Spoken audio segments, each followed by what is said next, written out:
Barry. Let's go ahead and talk about the specs that are in this system behind me. If you recall, I built this thing on live stream on my weekly podcast, Tech Talk with Jace 2 Cents and Barnacle every single Thursday at 6 p.m. thereabouts.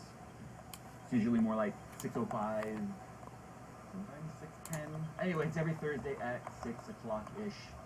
Pacific Standard Time or Daylight Time, whatever. You guys have to do the math. I'm sorry, I can't help you determine when it's on for you. The world is turning after all, and I can't do anything about that. I can't stop that. I've tried. It wasn't pretty. So anyway, enough about that. The system I'm using is an AMD A10-7850K Kabini APU in an MSI A88X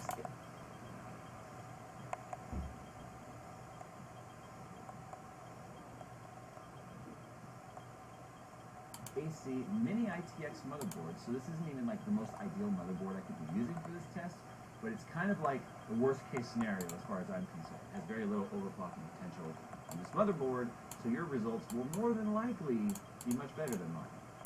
I am running 16 gigabytes of 2400 megahertz R9 gaming, Radeon gaming memory. It's actually an AMD branded memory with an AMD profile in there. It's a very, very aggressive RAM. It's not entirely too cheap, but then again, we're going to be taking a look specifically at memory speeds and not timings and things.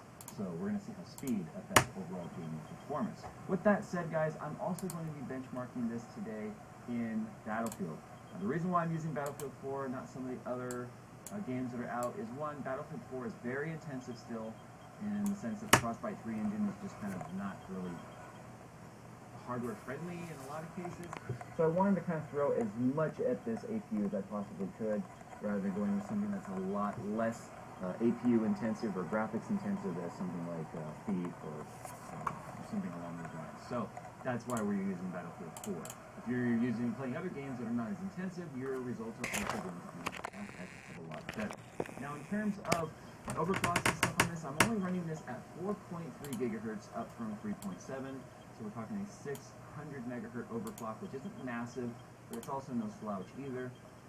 Part of the problem is the farther you overclock the CPU in an APU, the lesser of an overclock you can get in your GPU. Now when it comes to GPU, I am running the internal GPU at 960 megahertz. I couldn't quite get that 1026 megahertz to be stable, even at stock speeds, and just bumping up the GPU, it wouldn't do over 1 gigahertz. So unfortunately, I can't see how well 1 gigahertz will actually affect the performance. But scaling, according to AMD, is really, really good as well. Now, when it comes to RAM, the first test we're going to be doing on this is 1600 megahertz, because 1333, I don't think anyone should really be picking up 1333 DIMM sticks anymore, and it's so old. 1600 or plus, or go home, bro. I mean, seriously. Do you even RAM, bro? Now, with all that out of the way, let's go ahead and hop in the test range here in Battlefield 4. I'm not doing multiplayer for this test because I wanted a static, controlled environment that we could realistically see what the changes are without going to different servers that are going to have all kinds of different variables that I can't control in those servers as well. So, with that said, let's turn around and get into some Battlefield 4 and see exactly how this thing performs. Okay, so here we are inside the test range here for Battlefield 4. Now, we want to monitor the FPS, obviously, so we're going to type, we're going to push the tilde, which is the button right next to number 1. We're going to type perf overlay draw FPS space 1.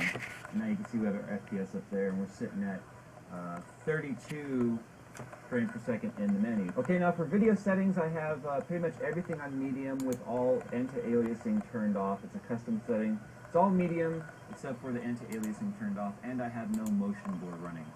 But as you can see right here, I do have the Mantle API currently loaded, so that is the way that we are tested. And we're going to go ahead and do the same little loop I just did with 1866. It's high 30s every now and then. I'm going to show you here that the settings are still all the same, all medium. It's all exactly the same as it was before. We'll go ahead and hop in our little bird here and do our same little looping run we were doing. We'll go ahead and kill this infidel tank here. Some rounds in it. Come over here and do our little loop. I saw 27 for a second there. Oh, there's a 51. That's cool. Oh, 25.